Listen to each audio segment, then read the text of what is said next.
Bagaimana kelanjutan isi dari bukunya Greg Braden yang judulnya The Divine Matrix tentang yang berada di dalam ruang matriks ilahi.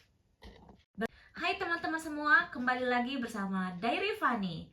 Nah, channel ini membahas tentang spirituality, tentang self-development, dan juga bisnis. Jadi jangan lupa untuk subscribe ya.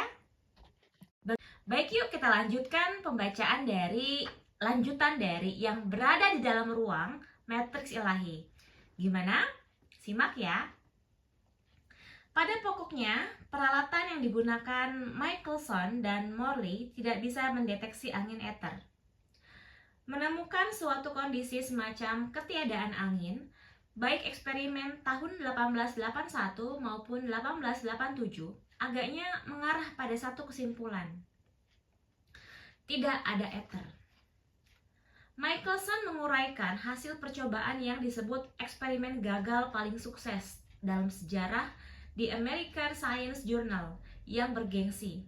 Hipotesis tentang Medan Ether yang ajek terbukti salah, dan kesimpulan yang mengikuti hipotesis tersebut jelas keliru.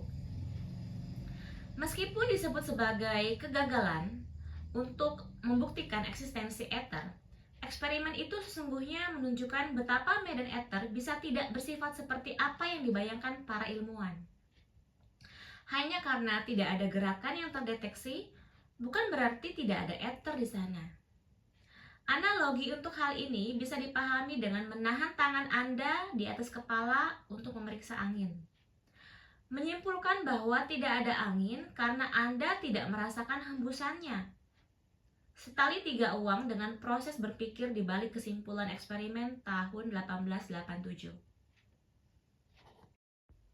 Menerima eksperimen ini sebagai bukti ketiadaan ether, para ilmuwan modern beroperasi di bawah asumsi bahwa segala sesuatu di alam semesta terjadi secara mandiri satu sama lain. Mereka sependapat bahwa perbuatan seseorang di suatu tempat di dunia sama sekali tidak berhubungan dengan tempat lain dan tidak berpengaruh terhadap orang lain yang berada di belahan dunia berbeda. Bisa dibilang eksperimen ini menjadi dasar bagi pandangan dunia yang memiliki dampak mendalam bagi kehidupan kita dan bumi. Sebagai konsekuensi pola pikir ini, kita memerintah negara, menggerakkan kota, menguji coba bom atom, dan menguras sumber daya dengan keyakinan bahwa apa yang kita lakukan di suatu tempat tidak akan memiliki dampak di tempat yang lain. Sejak 1887, kita mendasarkan pembangunan peradaban kita pada sebuah pikiran bahwa segalanya saling terpisah. Sebuah premis yang oleh eksperimen terbaru dibuktikan salah total. Hari ini, lebih dari 100 tahun setelah eksperimen awal, sejumlah studi mengindikasikan ether atau sesuatu yang mirip dengannya memang ada. Hanya saja tidak tampak seperti bentuk yang diperkirakan Michelson dan Morley.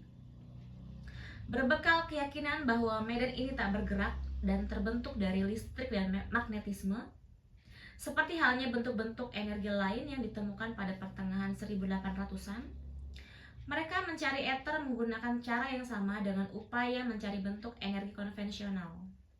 Tetapi ether jauh dari konvensional. Pada tahun 1986, Nature mempublikasikan laporan sederhana berjudul Relativitas Khusus.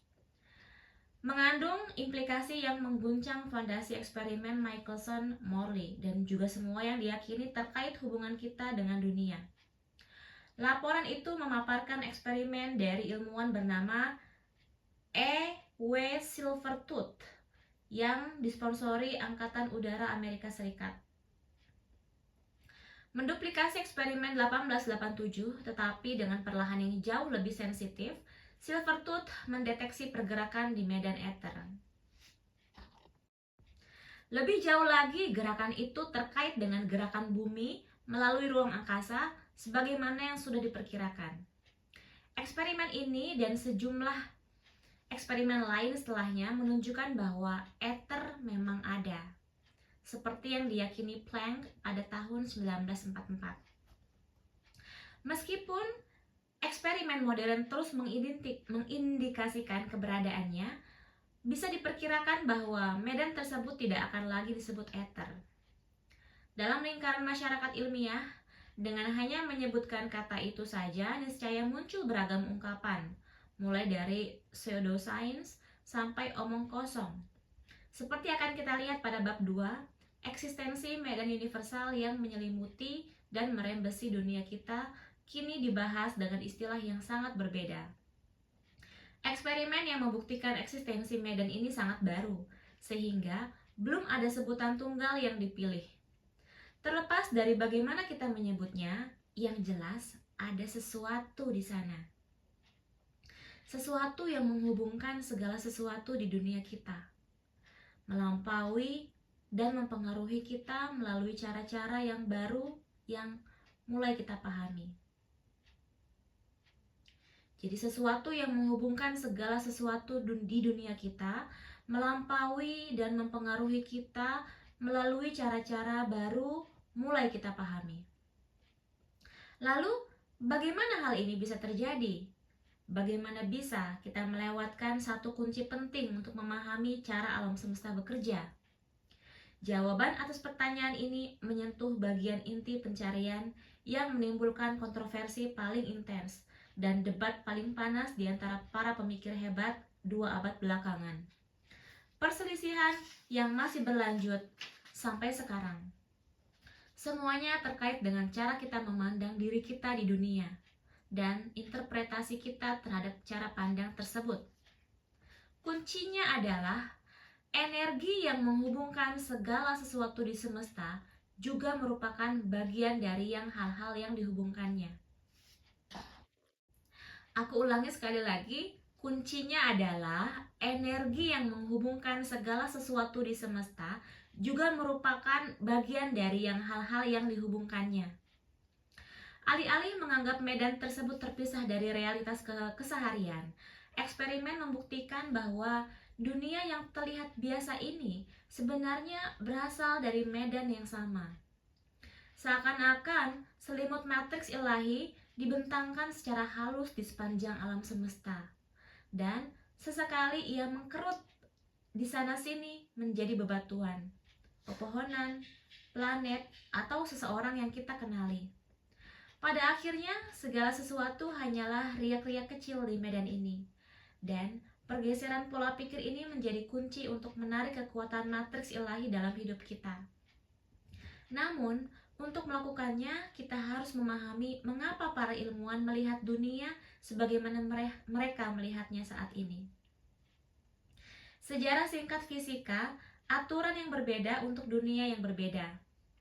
Secara sederhana, sains adalah sebuah bahasa untuk mendeskripsikan dunia natural, beserta hubungan kita dengan dunia dan alam semesta di luar sana. Dan ini hanya salah satu bahasa. Sudah ada beberapa yang lain, misalnya alkimia dan spiritualitas yang digunakan jauh sebelum sains modern mengemuka. Meskipun barangkali tidak canggih, bahasa-bahasa lain selain sains benar-benar bekerja. Saya selalu kagum ketika orang bertanya, apa yang kita lakukan sebelum sains? Apakah kita mengetahui sesuatu tentang dunia kita? Jawabannya tentu saja iya. Kita mengetahui banyak hal tentang semesta. Pengetahuan kita pada masa itu sangat berguna hingga bisa menjadi kerangka untuk memahami segala sesuatu. Mulai dari asal-usul kehidupan sampai kenapa kita sakit dan apa yang harus kita lakukan, apa yang harus dilakukan, juga bagaimana kita mampu menghitung siklus matahari, bulan, dan bintang. Meskipun tidak dideskripsikan dalam bahasa teknis yang akrab dengan kita sekarang, pengetahuan semacam itu sangat berguna untuk memahami bagaimana segala sesuatu bekerja dan kenapa semua berlangsung sebagaimana adanya. Faktanya, peradaban tersebut ada selama hampir 5.000 tahun tanpa bergantung pada sains yang kita ketahui saat ini. Sains dan era saintifik secara luas diakui bermula pada awal 1600-an. Baru pada Juli 1687, Isaac Newton merumuskan matematika yang tampak bisa mendeskripsikan dunia sehari-hari kita dan mempublikasikan karya klasiknya Philosophiae Naturalis Principia Mathematica atau prinsip-prinsip matematika dari filsafat alam. Selama lebih dari 200 tahun, observasi Newton tentang alam menjadi fondasi bidang sains yang kini dikenal dengan nama fisika klasik. Bersama teori Maxwell tentang listrik dan magnetisme dari akhir 1800-an dan teori relativitas Einstein di awal 1900-an, fisika klasik telah sangat sukses menjelaskan banyak hal, seperti pergerakan planet, dan apel yang jatuh dari pohon. Teori ini amat membantu sampai-sampai kita sanggup mengalkulasi orbit satelit dan bahkan menempatkan seorang manusia di bulan. Tetapi pada awal abad ke-20, kemajuan di bidang sains mengungkap adanya suatu tempat di alam semesta di mana hukum Newton tidak lagi berlaku. Dunia atom yang sangat kecil. Sebelumnya, kita tidak memiliki teknologi untuk meneliti dunia subatomik atau melihat perilaku partikel dan lahirnya sebutir bintang di galaksi yang jauh. Di kedua dunia ini yang terkecil dan terbesar, ilmuwan mulai menyadari hal-hal yang tidak bisa dijelaskan ilmu fisika tradisional. Jenis fisika baru harus dikembangkan dengan aturan-aturan yang bisa menjelaskan pengecualian-pengecualian dalam kehidupan kita sehari-hari. Hal-hal yang terjadi pada tataran fisika kuantum. Definisi fisika kuantum bisa dipahami lewat namanya kuantum, berarti kuantitas yang terpisah atau berbeda, atau diskrit, dari energi elektromagnetik, yang merupakan substansi esensial pembentuk dunia kita. Fisikawan kuantum kemudian menyingkap bahwa apa yang terlihat sebagai dunia padat bagi kita ternyata sama sekali tidak padat. Analogi berikut akan membantu kita memahami alasannya. Ketika gambar bergerak diproyeksikan ke layar bioskop, kita tahu cerita yang kita lihat adalah ilusi. Percintaan dan tragedi yang menyentak hati kita sesungguhnya hasil dari banyak gambar bergerak yang ditampilkan dengan sangat cepat, saling menimpa untuk menciptakan sensasi cerita yang berkesinambungan. Meskipun mata kita melihat gambar demi gambar secara tunggal, otak kita menggabungkan rangkaian gambar tersebut menjadi apa yang kita tangkap sebagai pergerakan non-stop. Fisika kuantum meyakini bahwa dunia kita bekerja dengan cara yang sama. Misalnya, apa yang kita lihat sebagai gol sepak bola atau triple axel pemain skateboard di program olahraga minggu sore sebenarnya, dalam terminologi kuantum, merupakan rangkaian peristiwa tersendiri yang terjadi dengan sangat cepat dan sangat dekat secara bersamaan. Seperti gambar-gambar yang dirangkai untuk membuat film yang hidup. Sejatinya hidup berlangsung dalam satu semburan cahaya yang sangat singkat dan kecil yang disebut kuanta. Kuanta kehidupan terjadi sangat cepat, sehingga kecuali jika otak kita dilatih untuk beroperasi secara berbeda, atau seperti dalam beberapa praktek meditasi. Hanya dibutuhkan setengah denyut nadi untuk menciptakan gerakan tanpa jeda yang kita lihat di program olahraga minggu. Dengan demikian, fisika kuantum adalah studi mengenai hal-hal yang terjadi pada skala yang sangat kecil dari daya-daya yang mendasari dunia fisik kita.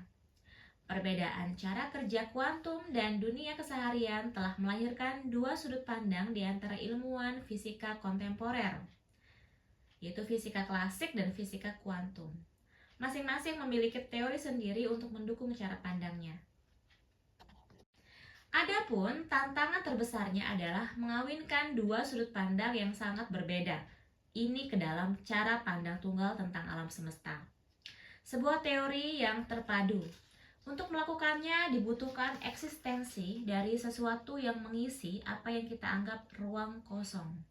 Tapi, apa yang bisa mengisinya? Baiklah, Masuk ke rangkuman sejarah panjang menuju teori terpadu. Tahun 1687, fisika Newtonian Isaac Newton mempublikasikan hukum-hukum gerak dan sains modern dimulai. Pandangan ini menganggap semesta sebagai mesin raksasa di mana ruang dan waktu bersifat absolut. Tahun 1867, fisika teori medan. James Clerk Maxwell mengemukakan eksistensi daya-daya yang tidak bisa dijelaskan oleh fisika Newtonian. Penelitiannya beserta penelitian Michael Faraday mengantarkan pada penyingkapan alam semesta sebagai medan energi yang saling berinteraksi. Tahun 1900, fisika kuantum. Max Planck mempublikasikan teori tentang dunia sebagai ledakan energi yang disebut kuanta. Eksperimen-eksperimen pada level kuantum menunjukkan bahwa materi eksis sebagai kemungkinan-kemungkinan dan kecenderungan-kecenderungan alih-alih sebagai hal-hal yang absolut. Mengimplikasikan bahwa realitas sesungguhnya tidak begitu nyata atau solid. Tahun 1905, fisika relativitas. Pandangan Albert Einstein terkait alam semesta mengecewakan fisika Newtonian. Ia berpendapat waktu itu relatif, bukan absolut. Ia berpendapat waktu itu relatif, bukan absolut. Aspek utama relativitas adalah waktu dan ruang tidak bisa dipisahkan dan eksis secara bersama-sama sebagai dimensi keempat. Tahun 1970, fisika teori dawai atau string theory physics. Para fisikawan menyingkap bahwa teori-teori yang mendeskripsikan alam semesta sebagai dawai-dawai energi yang sangat kecil dan bergetar bisa digunakan untuk menjelaskan observasi-observasi dalam dunia kuantum maupun dunia sehari-hari. Secara resmi, teori ini diterima komunitas fisika arus utama pada tahun 1984 sebagai jembatan yang mungkin bisa menyatukan teori-teori lainnya. Tahun 2000 sekian, fisika teori terpadu. Suatu saat di masa depan, para fisikawan akan menemukan sebuah cara untuk menjelaskan sifat holografis dari apa yang kita amati di dunia kuantum, seperti halnya apa yang kita lihat pada dunia sehari-hari. Mereka akan merumuskan persamaan-persamaan untuk menyatukan penjelasan mereka ke dalam satu narasi yang konsisten. Nah, sekarang apa yang ada di dalam ruang? Di bagian awal film Contact, sang tokoh utama, Dr. Arroway, diperankan Jodie Foster, bertanya kepada ayahnya tentang persoalan yang menjadi pokok cerita dalam film, apakah kita sendirian di alam semesta ini? Jawaban ayahnya menjadi batu pijakan dalam hidupnya. Ketika ia menemukan dirinya dalam situasi yang rentan, seperti saat membuka diri terhadap cinta dan mempercayai pengalaman di semesta yang jauh tempat ia dikirimkan, kata-kata sang ayah menjadi prinsip yang memandu keyakinannya. Ayahnya hanya menanggapi bahwa jika kita memang sendiri di alam semesta, kesannya seolah ada begitu banyak tempat yang sia-sia. Dengan cara yang sama, jika kita menganggap bahwa ruang di antara dua benda itu kosong, hal tersebut tampak sangat sia-sia. Ilmuwan meyakini lebih dari 90% alam semesta hilang dan terlihat seperti ruang kosong bagi mata kita. Hal ini berarti dari seluruh alam semesta yang kita ketahui, hanya 10% yang berisi sesuatu di dalamnya. Apakah Anda mempercayainya? Apa yang ada di ruang yang kita kira kosong?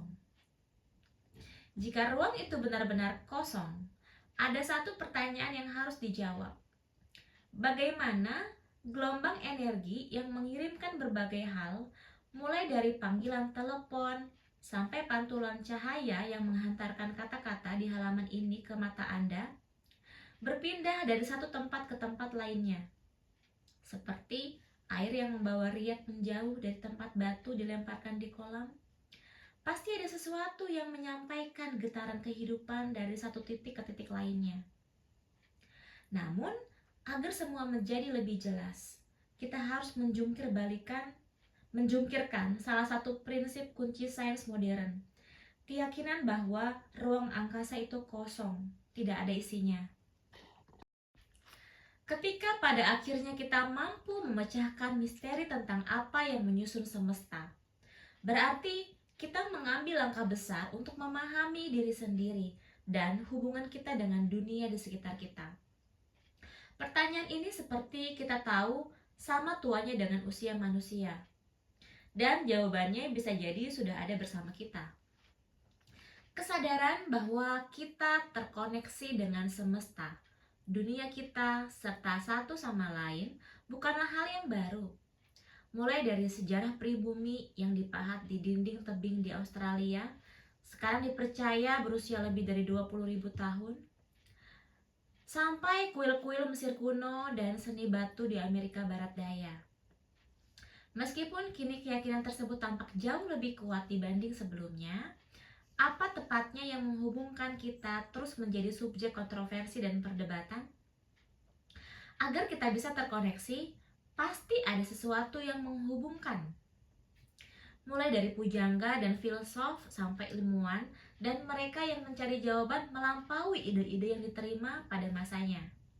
Manusia merasa memang ada sesuatu di sana, di dalam kekosongan yang disebut ruang.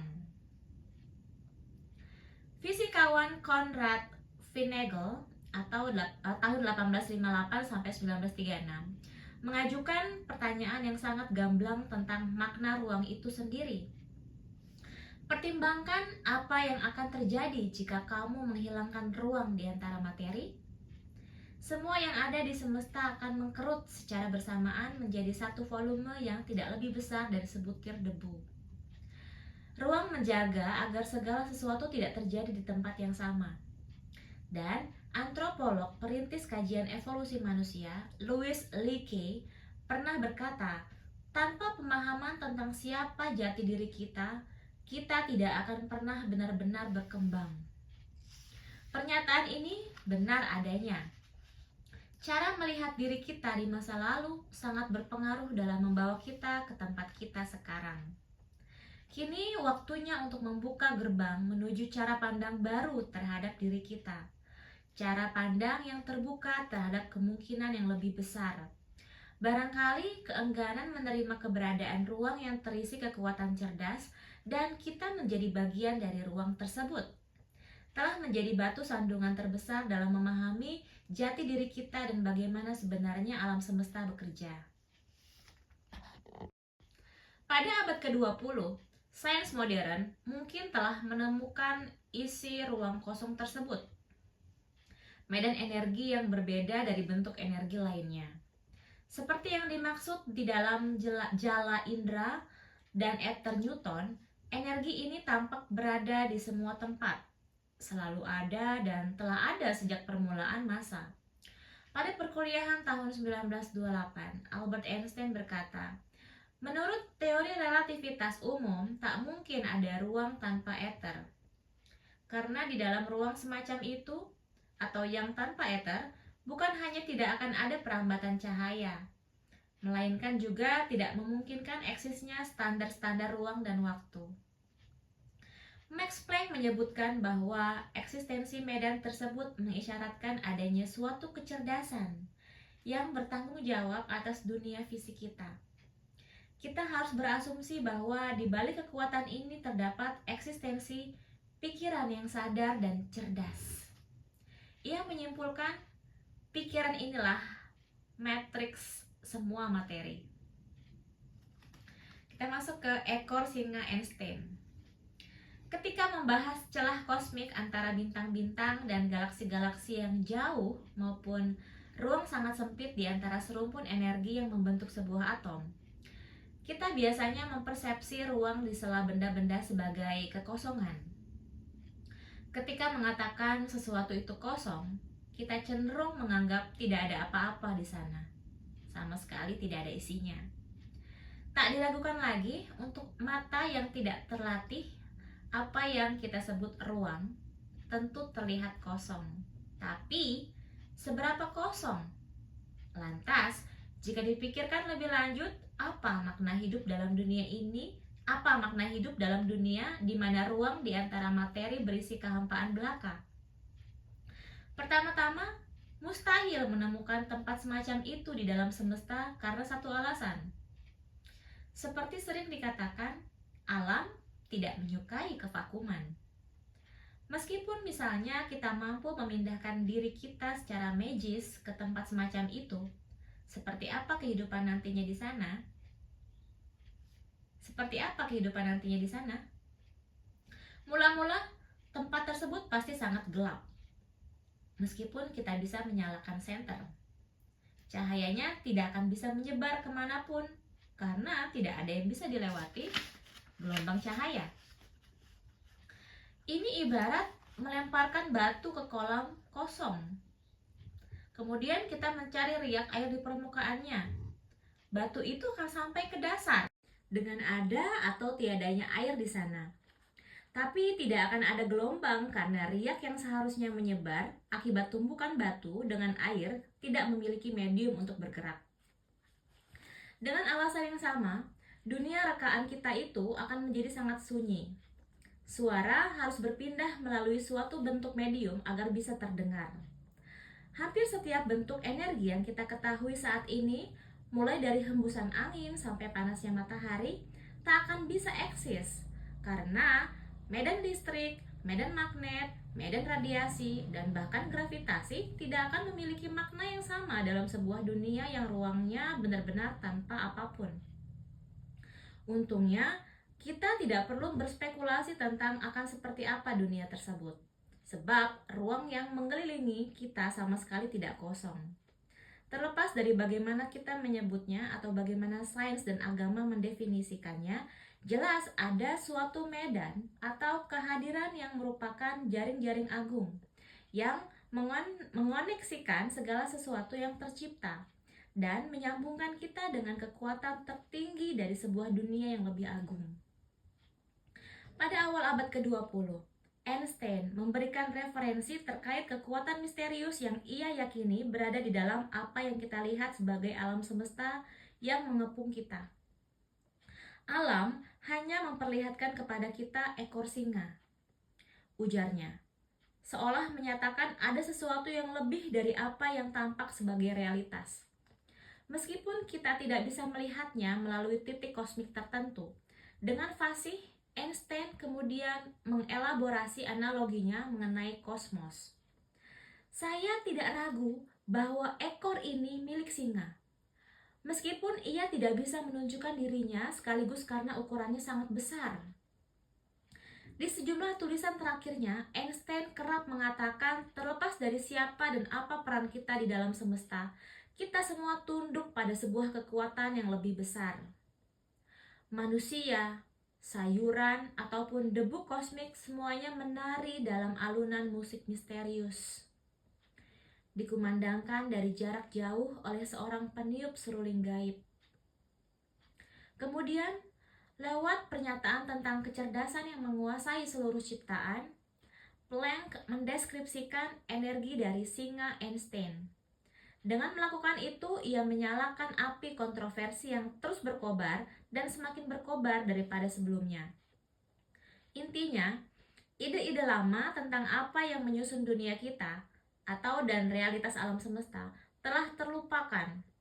Lebih dari setengah abad lalu, Bapak teori kuantum itu menjelaskan kepada kita bahwa segala sesuatu terkoneksi melalui energi yang sangat nyata meskipun tidak lazim. Baiklah, sekarang kita masuk ke keterikatan kuantum atau quantum entanglement. Sejak Planck mengajukan persamaan-persamaan fisika kuantum di awal abad ke-20, sudah banyak teori berkembang dan beberapa eksperimen digelar untuk membuktikannya. Dalam level-level terkecil alam semesta, atom-atom dan partikel-partikel subatomik nyatanya memang bereaksi seolah saling terkoneksi. Masalahnya, Para ilmuwan tidak tahu bagaimana perilaku dari atom-atom dan partikel-partikel subatomik itu memiliki makna bagi realitas yang lebih besar di kehidupan sehari-hari. Kalaupun memiliki makna dalam kehidupan sehari-hari, penemuan-penemuan tersebut mengindikasikan bahwa teknologi-teknologi menakjubkan dari fiksi sains akan menjelma menjadi nyata dalam waktu dekat. Baru-baru ini, pada tahun 2004, fisikawan dari Jerman, Tiongkok, dan Austria mempublikasikan laporan yang lebih terdengar seperti kisah fantasi dibandingkan eksperimen ilmiah. Di Nature, mereka mengumumkan eksperimen dokumentasi pertama tentang teleportasi destinasi terbuka atau Open Destination Teleportation, yaitu pengiriman informasi kuantum tentang sebuah partikel atau cetak biru energetiknya ke lokasi-lokasi yang berbeda pada waktu yang bersamaan. Dengan kata lain, proses semacam itu seperti mengirimkan sebuah dokumen melalui fax dan dalam prosesnya menghancurkan dokumen aslinya. Eksperimen-eksperimen lain mendemonstrasikan tindakan yang serupa, seperti menyorotkan partikel-partikel dari satu tempat ke tempat lain atau melakukan bilokasi. Betapapun berbeda kedua jenis eksperimen ini, terdapat kesamaan denominator yang menunjukkan cerita lebih besar lagi. Agar eksperimen ini berjalan semestinya harus ada sebuah medium. Dengan kata lain, harus ada sesuatu agar partikel-partikel tersebut bisa berpindah. Maka, dari sinilah tersingkap sesuatu yang bisa menjadi misteri terbesar zaman modern. Karena fisika konvensional menyatakan bahwa medium itu tidak ada. Pada tahun 1997, berbagai jurnal ilmiah di dunia mempublikasikan hasil penelitian yang menurut fisika tradisional tidak semestinya terjadi. Dilaporkan lebih dari 3.400 jurnalis, tenaga pendidik, ilmuwan, dan insinyur di lebih dari 40 negara. Sebuah eksperimen dilakukan di Universitas Jenewa, Swiss, berkaitan dengan substansi penyusun dunia, partikel-partikel cahaya yang disebut foton, dengan hasil yang semakin mengguncang fondasi pengetahuan konvensional.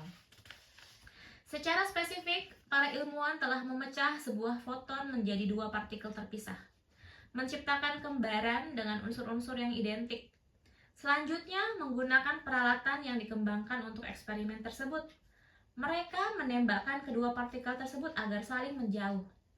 Partikel kembar atau twin particles ini ditempatkan di dalam sebuah ruangan yang didesain secara spesifik dengan dua lintasan fiber optik, seperti lintasan yang mentransmisikan panggilan telepon, memanjang dari satu ruangan ke dua arah yang berlawanan dengan jarak 7 mil. Saat mencapai targetnya, kedua partikel itu terpisah sejauh 14 mil. Di ujung lintasan, partikel kembar tersebut dipaksa untuk memilih di antara dua rute acak yang identik dalam setiap hal. Yang membuat eksperimen ini begitu menarik adalah ketika partikel kembar itu mencapai tempat yang mengharuskan mereka untuk memilih salah satu jalur, keduanya membuat pilihan yang persis sama dan melewati jalur yang sama setiap waktu. Hasilnya pun identik setiap kali eksperimen dilangsungkan. Meskipun pengetahuan konvensional menyatakan bahwa segala sesuatu terpisah dan tidak saling berkomunikasi, namun partikel kembar tersebut bertindak seakan-akan masih terkoneksi. Para fisikawan menyebut koneksi misterius ini dengan sebutan quantum entanglement atau keterikatan kuantum. Kepala proyek tersebut, Nicholas Gisin, menjelaskan yang paling menarik adalah foton-foton yang memiliki ikatan tersebut membentuk satu objek yang sama. Bahkan ketika foton kembarannya terpisah secara geografis, jika salah satunya dimodifikasi, foton yang lain secara otomatis mengalami perubahan yang sama. Dalam sejarah, tidak ada satu hal pun dalam fisika tradisional yang mampu menjelaskan hasil yang diperlihatkan eksperimen tersebut. Kita masih melihat lagi sejumlah eksperimen seperti yang dilakukan Gisin, Dr. Raymond Chiao dari Universitas California, Berkeley, lebih lanjut menggambarkan hasil eksperimen di Jenewa dengan kata-kata berikut. Salah satu misteri terdalam dari mekanika kuantum. Koneksi atau yang dialami partikel kembar itu merupakan fakta alam yang bisa dibuktikan dalam eksperimen. Tapi untuk mencoba menjelaskannya secara filosofis sangatlah sulit. Alasan kenapa eksperimen-eksperimen tersebut penting bagi kita adalah karena pengetahuan konvensional akan cenderung memaksa kita untuk percaya bahwa tidak ada cara bagi foton-foton untuk saling berkomunikasi. Pilihan-pilihan mereka independen dan tidak berhubungan. Kita melulu percaya bahwa ketika objek-objek fisik di dunia ini terpisah, berarti mereka memang benar-benar terpisah. Namun, foton-foton itu memperlihatkan sesuatu yang berbeda kepada kita. Mengomentari fenomena semacam ini jauh sebelum eksperimen tahun 1997 itu dilakukan. Albert Einstein menyebut kemungkinan percobaan tersebut menghasilkan langkah mengerikan di kemudian hari. Kini para ilmuwan percaya bahwa hasil tidak lazim ini hanya terjadi pada tataran kuantum dan menyatakannya sebagai keanehan kuantum atau quantum weirdness. Koneksi yang terjadi di antara foton-foton tersebut sangat sempurna, komplit hingga tampak terjadi seketika. Begitu koneksi tersebut diketahui pada skala foton yang sangat kecil, selanjutnya fenomena yang sama pasti bisa ditemukan di tempat lain di alam semesta, termasuk di galaksi yang jaraknya jutaan tahun cahaya. Secara prinsip, seharusnya tidak ada perbedaan apakah koneksi antara partikel kembar tersebut terjadi ketika keduanya terpisah, hanya beberapa meter atau jutaan tahun cahaya. Ucap Gisin. Mengapa? Apa yang menghubungkan dua foton itu sehingga perubahan yang terjadi pada foton pertama terjadi secara bersamaan dengan foton yang kedua? Apa yang tengah diperlihatkan kepada kita dari cara dunia bekerja yang mungkin terlupakan dalam eksperimen-eksperimen di masa silam?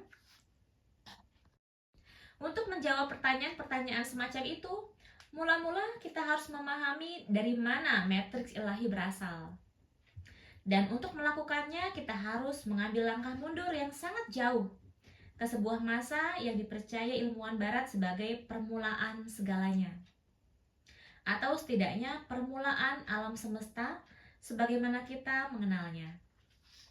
Kita sekarang masuk ke asal-usul matriks. Pada umumnya, pada ilmuwan hari ini percaya alam semesta bermula 13 sampai 20 miliar tahun silam.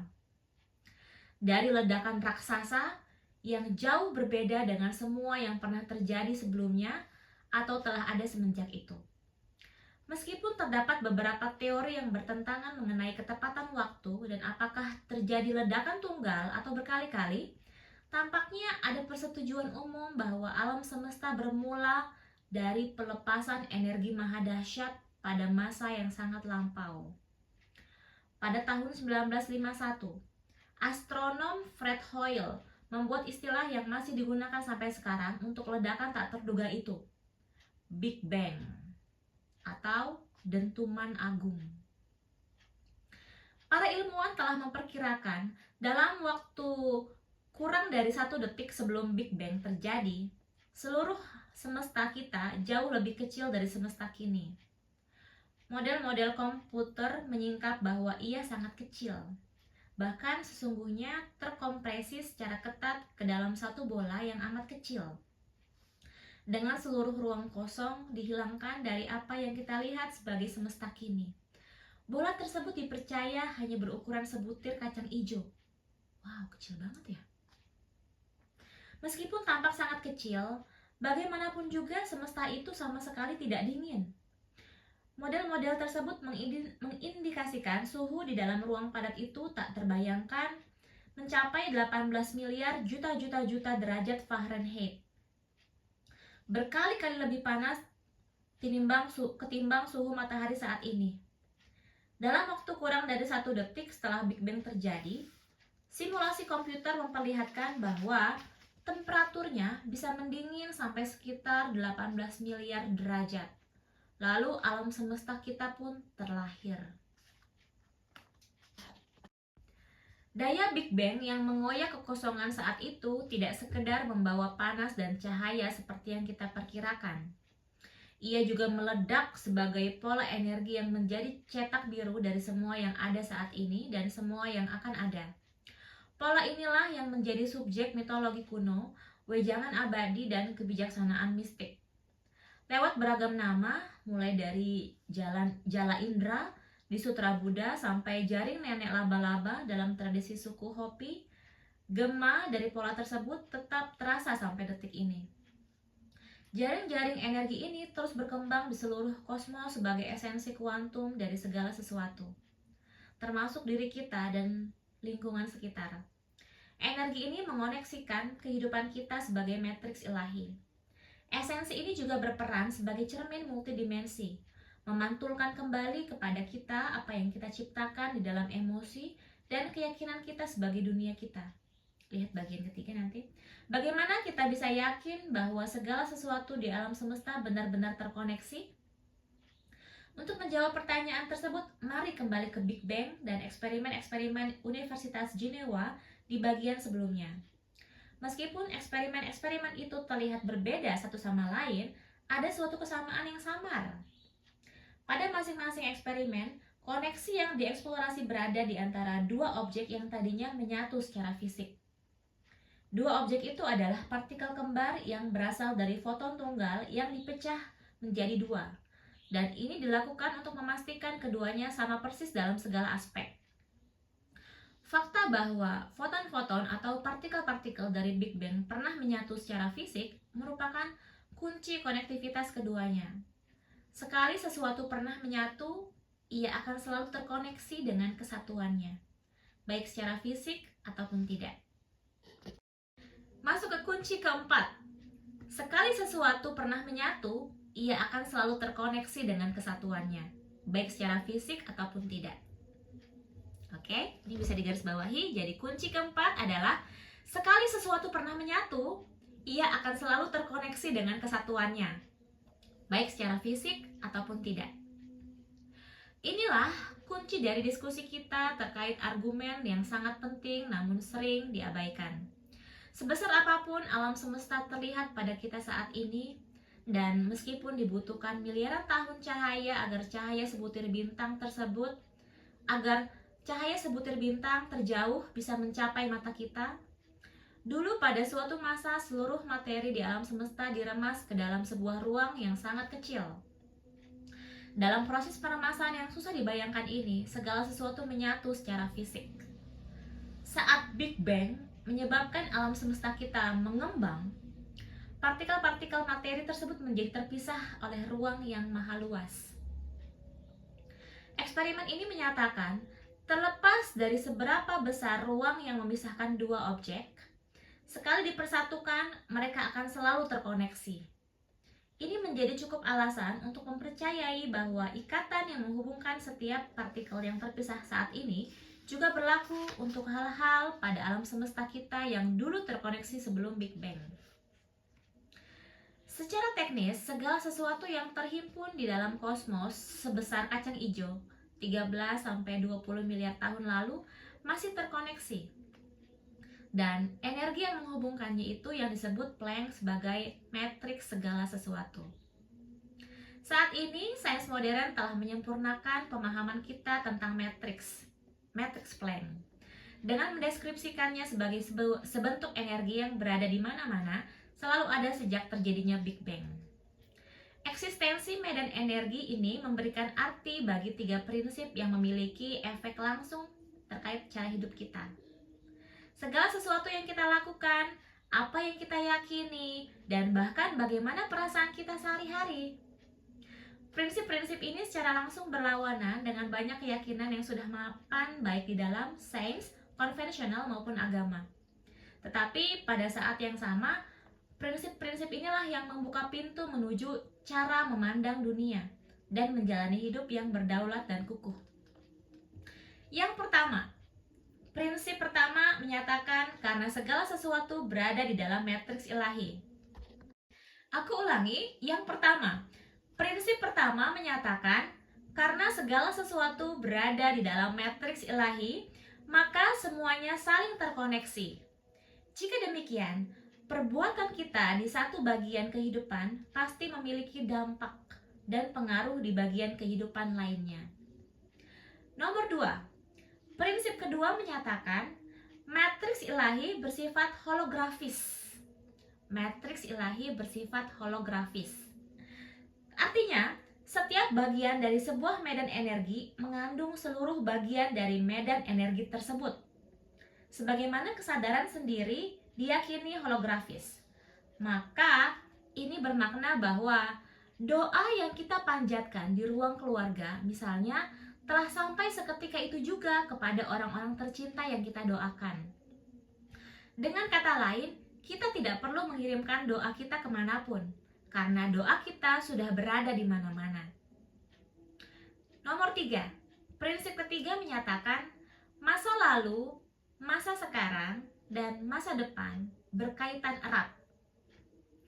Matriks tampil sebagai wadah yang menampung waktu, memberikan kontinuitas antara pilihan kita di masa depan, di masa sekarang. Maaf ya, saya ulang. Matriks tampil sebagai wadah yang menampung waktu, memberikan kontinuitas antara pilihan kita di masa sekarang dan pengalaman di masa depan. Terlepas dari bagaimana kita menyebutnya, serta bagaimana sains dan agama mendefinisikannya, jelas ada sesuatu di luar sana. Sebuah kekuatan, sebuah medan, sebuah kehadiran yang merupakan jaring-jaring agung yang menghubungkan kita dengan orang lain, dunia, dan kekuasaan yang lebih besar. Jika kita bisa sungguh-sungguh memahami apa yang disampaikan ketiga prinsip di atas, berbagai kejadian dalam hidup kita niscaya memiliki makna yang sama sekali baru. Kita menjadi partisipan, alih-alih korban dari kekuatan yang tidak bisa kita lihat dan mengerti. Dengan berada dalam kondisi tersebut, pemberdayaan diri kita sejatinya dimulai. Demikianlah sudah selesai penjelasan mengenai yang berada di dalam ruang matriks ilahi. Bagaimana teman-teman semuanya? Teman-teman, terima kasih ya sudah mendengarkan Diary Fanny kali ini, dan mudah-mudahan kita bisa ketemu lagi di video berikutnya untuk melanjutkan tentang menghancurkan paradigma, eksperimen-eksperimen yang mengubah segalanya. Penasaran kan? Pokoknya jangan lupa untuk subscribe channel Diary Fanny dan kita ketemu di video berikutnya. Bye!